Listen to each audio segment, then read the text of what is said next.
और जो भी ये वीडियो देख रहा है सभी को नमस्कार। सबसे पहले तो मैं जन सेवा ड्राइवर पार्टी का तहे दिल से धन्यवाद करना चाहता हूं, क्योंकि कम से कम एक पार्टी तो ऐसी आई सामने निकलकर जिसने ड्राइवर के हितों के बारे में सोचा। मेरा ये कहना है कि ये ड्राइवर समाज क्या ये शोषण के लिए पैदा हुआ है क्या? जहां देखो वहीं पे ड्राइवरों का शोषण किया जा रहा है। कहीं भी जाएं हमें कहीं भी राहत नहीं है। आज ये स्थिति है कि हम अपने परिवार को चला पाने में सक्षम नहीं हैं। हमारे बच्चों की फीस तक नहीं दे सकते हम। ओला उबर जैसी कंपनियां हमारे हक को सरेआम खा रही हैं। अब आपसे मैं ये पूछता हूं कि 35 से 40% कमीशन ये काट लेती हैं, ये अधिकार इनको किसने दिया? जब पहले ये तय था कि 10% या 20% लिया जाएगा और आज 40% कमीशन काट लेती हैं। हमारे हिस्से में कुछ भी बकाया नहीं बचता। किसी कंपनी में गाड़ी लगा लें, कंपनी में जाने के बाद में वहाँ वेंडर बैठे हैं हमारा खाने के लिए। तो हमारा सभी से ये कहना है कि भाई इस ड्राइवर पेशे को बचाने के लिए आगे आएँ। और सभी ड्राइवर भाइयों से अनुरोध है, आज मैं ग्रेटर नोएडा से आया हूँ। कम से कम 50-60 किलोमीटर से चलने के बाद में अपना काम भी छोड़ा है और एक इसी आशा के साथ में आया हूँ कि कम से कम कैसे ही हमारे इस ड्राइवर व्यवसाय को बचाया जाए। अब यह देखा जाए ड्राइवर सर्विस को इतनी क्या इसकी कोई वैल्यू नहीं है, इसको इतना कम करके आंका जा रहा है। ड्राइवर समाज ने हर जगह रिस्क लिया है। कोरोना टाइम में ड्राइवर ने गाड़ी चलाई है, दूसरे की मुसीबतों को अपने गले लगा लिया है। वहाँ लगा हुआ है। कोरोना वाली वैल्यू नहीं है जो इसको इतना कम करके आंका जा रहा है। इसकी कोई भी कीमत नहीं समझी जा रही।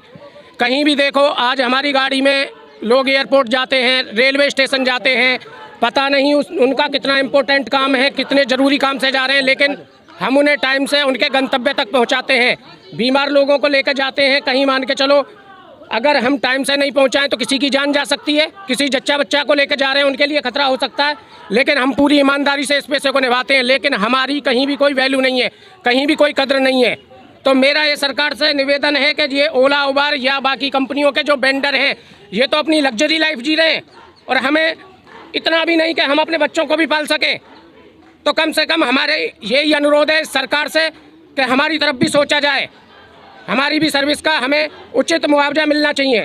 कहीं ड्राइवर बेचारे जाते हैं, कहीं उनके मर्डर हो रहे हैं, कहीं पर जाके बेचारे ख़त्म हो गए, लेकिन उनके लिए कोई राहत नहीं है।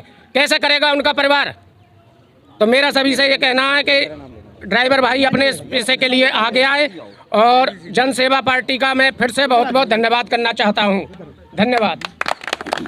ड्राइवर एकता। मैं सभी भाइयों से अनुरोध करता हूं, जैसे कि हमारे तेजिंदर जी जन सेवा ड्राइवर पार्टी, इन्होंने एक नींव रखी है भाइयों। आप लोगों की ओला उबर और सरकार से फाइट करने के लिए एक नींव रखी है। तो मेरा सभी भाइयों से, जितने भी भाई हैं दिल्ली एनसीआर के, अनुरोध है कि वो आएँ और अपना मंच साझा करें और इनका हौसला इतना बढ़ाएं कि ये लोग मतलब आप लोगों का किराया बढ़ सके, ओला उबर के साथ आप लड़ सको और सरकारों के साथ लड़ सको। तो भाइयों से आपसे अनुरोध है कि आप लोग तेजिंदर जी का हौसला बढ़ाएं और रोज़ डेली आएँ। सभी लोगों से अनुरोध है। धन्यवाद। मोहम्मद शमीम। तो हमारे अब बीच जो है श्रीमान मोहम्मद आशाफ खान जी आए, अपनी मन की बातें रखें। नमस्कार भाई।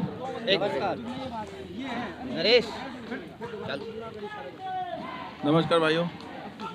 कुछ कराते हैं, जहाँ देखो तहाँ टैक्स। नई दिल्ली रेलवे पे पार्किंग के टैक्स, एयरपोर्ट पे टैक्स, एरो सिटी में टैक्स, हर जगह टैक्स है। MCD टैक्स, अपने घर आने के लिए टैक्स, हर जगह हम टैक्स भरते हैं, लेकिन हमारे हिसाब से पैसा नहीं है भाई। तो हमारे कहने का मतलब है कि ये सब माफ होना चाहिए। रेलवे स्टेशन का पार्किंग होना हटना चाहिए, एरो सिटी का हटना चाहिए। 30 रुपये चार्ज लगता है एंट्री करने का, और एयरपोर्ट का जो 150 का लगता है वो माफ़ होना चाहिए। सारा कुछ हम दे रहे हैं, तभी कुछ हमको व्यवस्था मिल नहीं रही है। तो हमारे से भाइयों से यही निवेदन है कि इस धरना प्रदर्शन में आकर शामिल हो। हर चीज़ हम भर रहे हैं, लेकिन हमारे को फैसिलिटी नहीं मिल रही है। और सरकार को अब की बार हम लोग समझाएंगे, अपने पार्टी बनाएंगे, अपने पार्टी की सरकार बनाएंगे। ठीक है भाइयों। ड्राइवर एकता जिंदाबाद। ड्राइवर एकता जिंदाबाद। हमारी मांगे पूरी करो, हमारी मांगे पूरी करो। तो हमारे अब भाई साहब प्रिय श्रीमान जी पंकज जी हैं, ये अपनी मन की बातें रखना चाहते हैं। सभी भाइयों को मेरा नमस्कार। सर आज ड्राइवर परेशान है, शायद ही कोई होगा। आज हम देख रहे हैं कि हमें पूरा किराया नहीं मिल रहा है। हम 6 रुपये किलोमीटर में चलने पर मजबूर हो रहे हैं। हमारी सरकार से मांगे यही रही है कि हमारा किराया बढ़वाया जाए, सिटी टैक्सी पॉलिसी स्कीम लागू करी जाए, वो भी नहीं करी।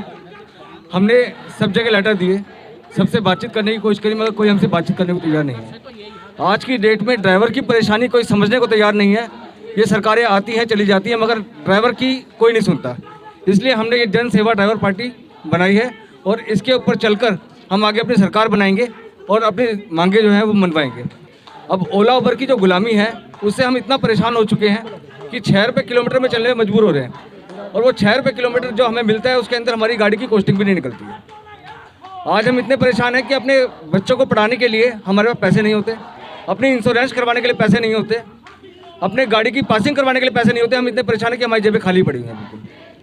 अब उसके लिए अगर हमें हमारा किराया तो होना चाहिए कम से कम आज की डेट में 20 से 25 रुपये के बीच में, मगर फिर भी हम जो 2013 का किराया जो गवर्नमेंट ने तय किया था 12.5 रुपये नॉन AC और AC का 14.5 रुपये किलोमीटर, अगर हमें आज की डेट में वही किराया मिल जाए तो हम उसको समझेंगे बहुत अच्छा किराया है, क्योंकि हम ये मजबूर हो चुके हैं। बल्कि आज की डेट के अंदर जो किराया होना चाहिए था वो आज की डेट का किराया जो है कम से कम 20 से 25 रुपये पर किलोमीटर होना चाहिए था।